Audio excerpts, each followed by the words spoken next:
A continuación, Niñez, Salud y Sociedad. Clasificación A. Apto para todo público.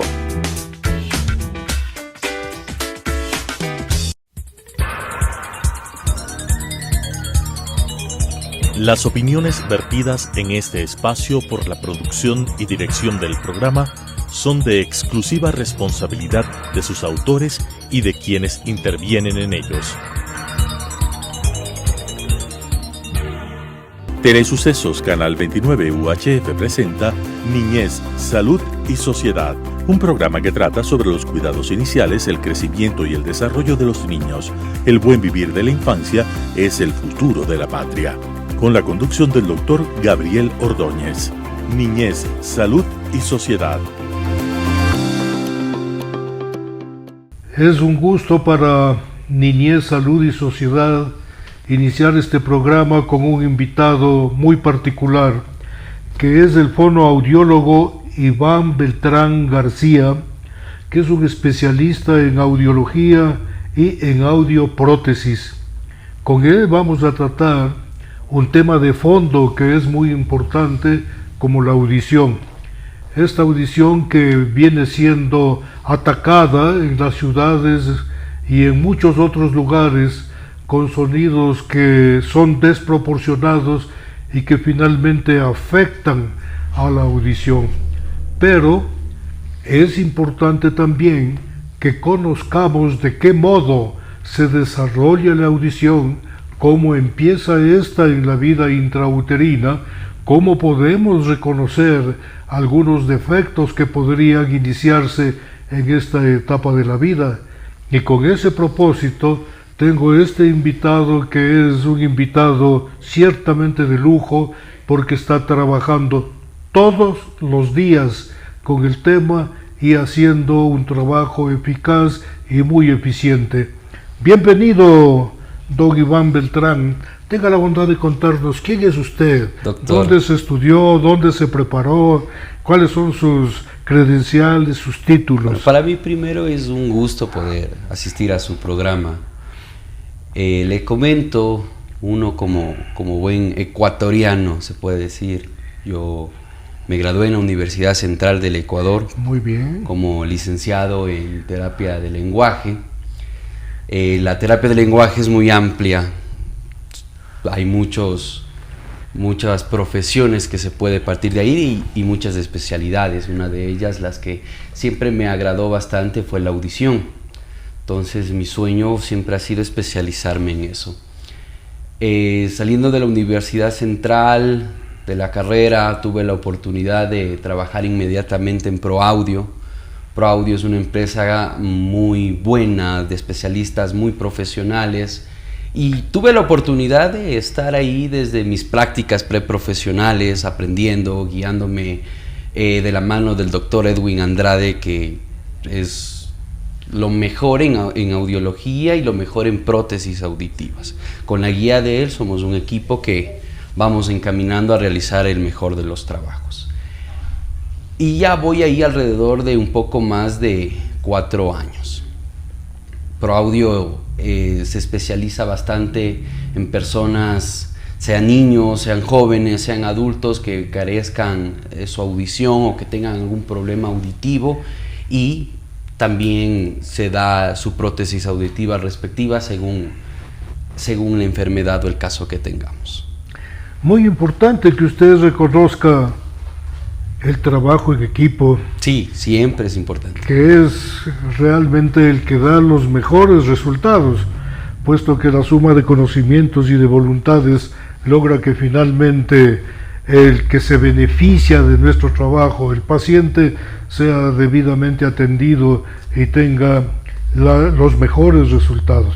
Exactamente. Empecemos hablando de cómo es que en la vida intrauterina se desarrolla el aparato auditivo, esta orejita, el conducto y estas cosas que finalmente integran este órgano de los sentidos. Es muy importante la etapa de embarazo, desde los primeros días.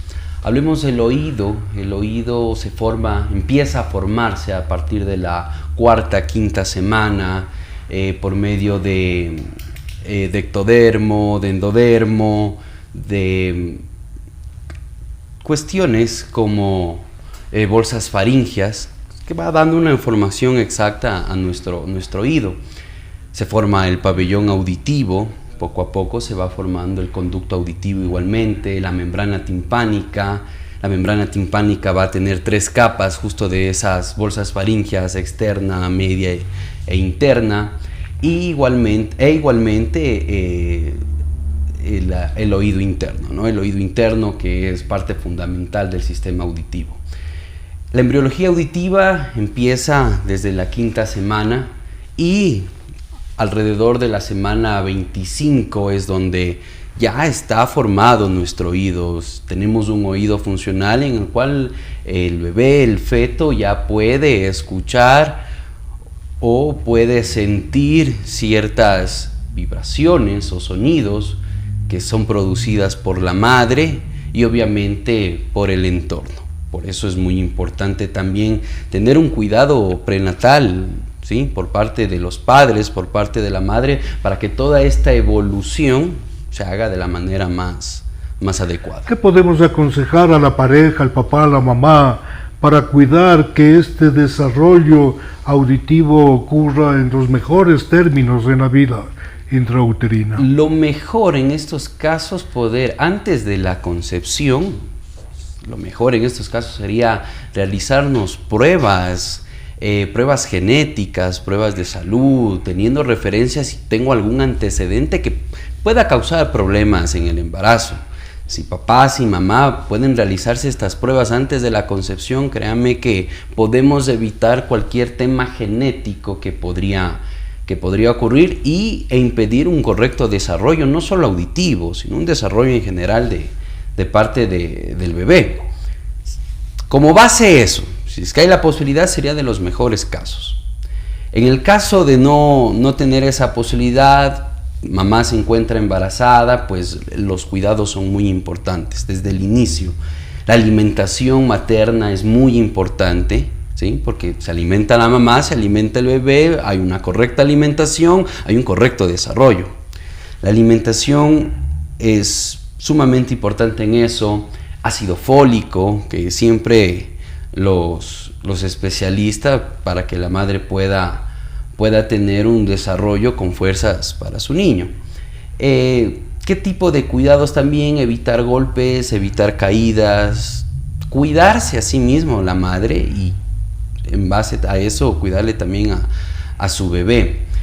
Hay muchos aspectos en el cual un embarazo puede resultar mal, ingerir como factores de riesgo, ingerir medicamentos ototóxicos que puedan dañarle a nuestro bebé, el alcoholismo, el tabaquismo, las drogas, todo también alguna infecciones de transmisión sexual dañan el proceso de desarrollo. Entonces, si yo ya tengo la conciencia de que estamos esperando un bebé, tanto mamá como papá, y más que nada mamá, que quien va a aportar esta vida, hay que cuidarse. Es muy importante para los desarrollos auditivos y desarrollo general del bebé.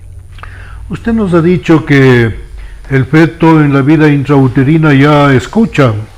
Me gustaría que enfatice a partir de qué semana él es capaz de captar los ruidos externos y además que tenga la bondad de indicarnos de qué modo podríamos estimular para que en la vida intrauterina este niño tenga un buen desarrollo de su aparato auditivo. Como les decía anteriormente, empieza a partir de la semana 5ª de gestación hasta la semana 25, es todo el desarrollo auditivo. A partir de la semana 25 nosotros ya podemos estimular.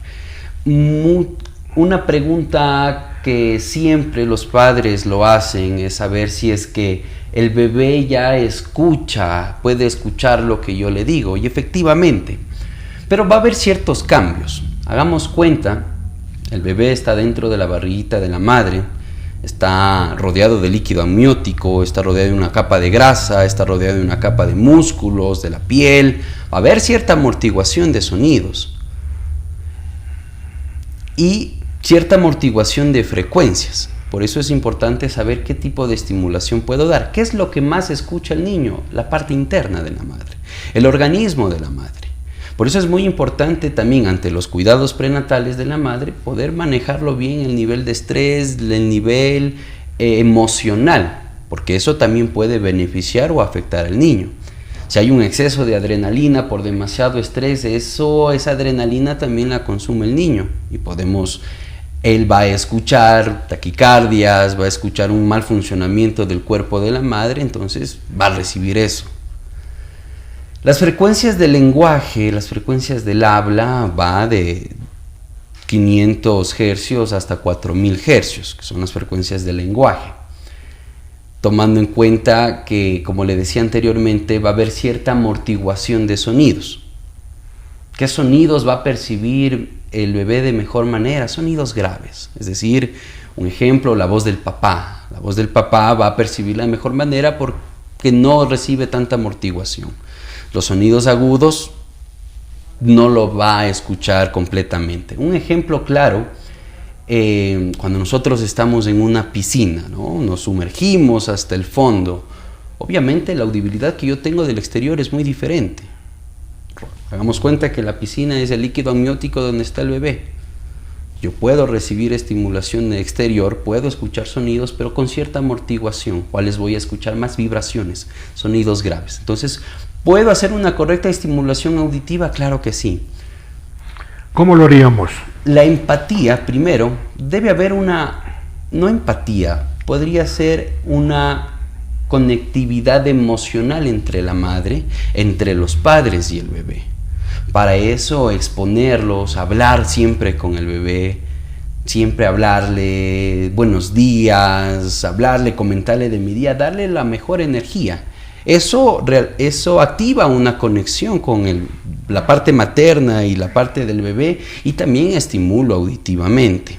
Presentarle sonidos, puede ser melodías clásicas que se utiliza bastante, melodías clásicas para poder realizar una buena estimulación. Pueden ser hasta repetitivas, pero el niño podrá sentirlas. Si la madre todo lo que escucha le causa un bien y le beneficia, estoy estimulando auditivamente bien al bebé. Si la madre está expuesta a sonidos fuertes, sonidos molestos, esos sonidos también van a afectar al bebé. Entonces, por eso es muy importante el cuidado materno primero, y eso va a ayudar al desarrollo del bebé y efectivamente a la estimulación. Entonces podemos estimularlos, música clásica, contarles cuentos, porque lo ideal es que el niño o el bebé vaya reconociendo también la voz de sus padres, ¿sí? Y obviamente hay una voz, se le habla, va ya una patadita, ya va una reacción. Entonces ese tipo de estimulación sí me sirve para que el niño vaya todo bien. Algo también importante sobre el cuidado prenatal son los controles, ¿no? Los controles, qué mejor que puedan ser mensuales, ecografías, controles con el especialista, con el fin de saber de que todo está llevando bien. Y si pasara alguna situación, poder solucionarla con anticipación, ¿sí? Y eso también en cuestión de la estimulación auditiva que se puede dar al bebé. Esto, por suerte, ya se viene practicando en la ciudad y en el país.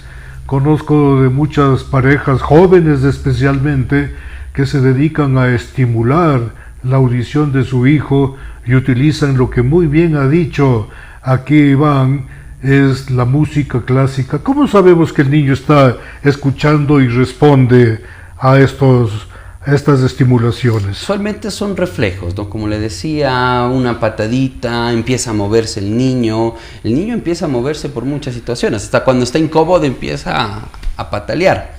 Pero cuando puede utilizar música clásica, en música clásica hay frecuencias específicas donde se escucha, donde puede producir una mayor estimulación. La música clásica tiene frecuencias y sonidos bajos, sonidos altos, la mayoría de esos en frecuencias agudas.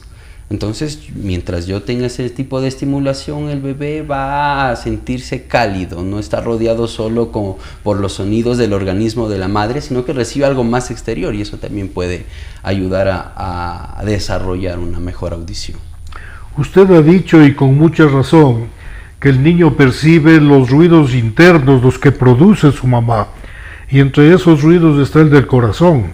Y resulta sumamente interesante saber que cuando el niño ha nacido y él tiene algún momento de irritabilidad, algún llanto que no logra controlarse, la madre casi de modo reflejo coloca a su niño sobre su corazón y nota cómo al escuchar ese ruido que lo viene escuchando desde hace algún tiempo, le calma y le tranquiliza. Hay factores de riesgo sin duda en esta etapa de la vida. ¿Cuáles serían los más importantes y qué aconsejaríamos a la familia, a la pareja, para que evite estos que podrían causar un daño auditivo? Yo pienso que tanto el embarazo como el momento del parto es un milagro de la vida, porque existen muchos factores que pueden ser pequeños o pueden ser grandes, que puedan interrumpir ese desarrollo normal, ese milagro, y que pueda llegar a tener complicaciones. Hay muchos factores de riesgo, tanto prenatales. En los prenatales, las infecciones, medicamentos ototóxicos, lo que hablamos anteriormente, la preeclampsia, caídas que pueda tener la madre, los aspectos emocionales. Si no hemos estado bien emocionalmente, puede tener una recaída también el niño. En el aspecto ya natal, en el momento del parto, tiene que ser asistido, tiene que ser en un buen lugar, tenemos que estar conscientes y tener todos los conocimientos de si necesito cesárea, si es parto normal, según los antecedentes que vayamos teniendo. Evitar cualquier sufrimiento fetal por una prolongación de las semanas de gestación o evitar un parto adelantado, ¿sí? Esos son como factores de riesgo. En el momento que nace, hay una escala de Apgar para ver la respiración, las reacciones que tiene el niño, hay una calificación. Si la calificación está dentro de la normalidad, pues podemos estar tranquilos. Si es que está abajo de una escala, entonces hay que preocuparse un poco más y poder realizar cualquier tipo de exámenes para poder descartar. La hiperbilirrubina también puede afectar el oído, puede afectar la audición, y son problemas que por el embarazo hemos estado muy bien, problemitas que tal vez en el momento del parto se pueden complicar y podemos tener alguna complicación, no solo auditiva, sino en la salud general del niño. Por eso le indico, para mí el parto y el embarazo es un milagro de la naturaleza, porque la mayoría de ellos se desarrollan de buena manera, a pesar de que hay muchos factores, por pequeños que sean, que pueden impedir este desarrollo. Estoy de acuerdo con usted, la vida es un milagro, y este milagro tenemos que preservarlo y cuidarlo de la mejor manera posible, y ya hemos hablado de cómo es posible mejorar el bienestar de la criatura dentro del vientre materno.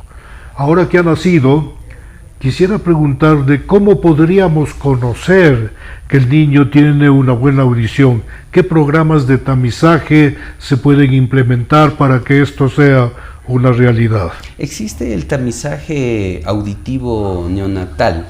Afortunadamente aquí en nuestro país las entidades públicas, hospitales públicos, o la mayoría de ellos lo tienen y lo realizan. ¿Cuál es la idea? De poder detectar tempranamente cualquier problema auditivo para poder solucionarlo tempranamente. Porque si existe un problema auditivo con mi bebé y no lo soluciono a tiempo, voy a tener problemas de comunicación, problemas de lenguaje, tanto comprensivo como expresivo. Entonces sí, el programa de tamizaje auditivo neonatal tiene como finalidad prevenir cualquier de esos aspectos que le mencioné, para poder detectar cualquier pérdida auditiva. ¿Cómo funciona el tamizaje auditivo? Se realiza un examen objetivo, que no dependa de una colaboración del niño, como sucede en los exámenes o audiometrías a los adultos. No, es un examen auditivo donde se coloca un equipo en el conducto auditivo externo del niño para poder determinar si hay una pérdida auditiva o no. Para eso es muy importante conocer cómo funciona nuestro sistema auditivo. Nuestra cóclea Nuestro oído interno no solo recepta el sonido, sino que también lo produce. En nuestra cóclea existe unas células ciliadas externas, la cual también emiten ruidos. Cuando hay un funcionamiento adecuado de nuestro sistema auditivo, estas células emiten estos ruidos. Lo ideal es poder captar esos ruidos para saber que tengo un buen funcionamiento. El tamizaje auditivo se basa en dos respuestas. Bueno, también depende del equipo que se esté utilizando. La respuesta es en si pasa o no pasa. Yo pongo una sondita que va a producir un estímulo y a la vez un micrófono que va a receptar las respuestas de las células ciliadas. En el caso de que no recepte el sonido de las células ciliadas, pues es un tamizaje que no pasa. Hay que tener en cuenta que el niño que no pase su tamizaje auditivo hay que realizar exámenes complementarios. No ya determinar una patología, porque hay bastantes razones por la cual puede tener un niño, puede no pasar el tamizaje auditivo, pero que escuche bien. Entre ellas, algún ocupamiento tanto en el oído medio o en el oído externo, algún ocupamiento por líquido amniótico que todavía se presenta en el oído externo, que obviamente no vamos a receptar el sonido de las células ciliadas y podemos pretender que tiene una pérdida auditiva. No. Si el niño no pasa el tamizaje auditivo, pues hay que realizar exámenes complementarios con el fin de determinar un diagnóstico. Si el niño pasa los exámenes auditivos, pues tenemos que realizar un control luego de sus 6 meses de edad. Lo ideal es realizar este tamizaje auditivo antes del mes de vida del niño, para poder evitar cualquier tipo de complicaciones. Este tamizaje auditivo, procedimiento conocido como las emisiones otoacústicas, permiten descubrir tempranamente el niño con alguna deficiencia, pero como usted ha dicho, no siempre el tamizaje negativo indica que el niño tiene problema y es necesario repetirlo, y si pues persiste la anomalía, habrá que utilizar otro tipo de pruebas como usted muy bien ha mencionado. En todo caso, el objetivo de estas pruebas es descubrir de manera temprana, muy precozmente, la deficiencia auditiva para que esto pueda tratarse desde épocas tempranas, que es cuando el niño evidentemente va adquiriendo las habilidades necesarias para comunicarse, desarrollar el lenguaje, etc. En ese caso, dígame, existen protocolos del tamizaje auditivo. Protocolos, qué hacer cuando pasa, qué hacer cuando no pasa. Entonces, tenemos dos situaciones. Si el niño pasa el examen de tamizaje auditivo, pues hay que realizar otro control próximo para luego de 6 meses para verificar que el desarrollo esté muy bien. Si el niño no pasa, ¿sí?, tenemos que hacer exámenes complementarios. ¿Cuáles son esos exámenes complementarios? Ya no solo emisiones otoacústicas, sino potenciales evocados auditivos, es decir, tener una respuesta electrofisiológica de la vía auditiva con el fin de saber si está funcionando bien o mal. Es ahí donde voy a tener ya un diagnóstico más con certeza, que solo el especialista en audiología pediátrica podrá tenerlo. Entonces, si el niño no pasa los exámenes auditivos, pues tengo que volver a repetir el tamizaje. Si al principio no pasa el tamizaje, repito el examen. Si en el examen vuelve a salir que no pasa, pues ya envío a exámenes complementarios. Si es que el examen en la segunda vez pasa, pues tengo que hacer un control posteriormente. ¿Por qué tal vez al principio no pasó? Por los factores que le indicaba. Algún ocupamiento de oído medio, líquido amniótico en el conducto auditivo que me va a decir que no pasa, pero efectivamente no es que tenga una pérdida auditiva. Por eso es muy importante seguir este protocolo.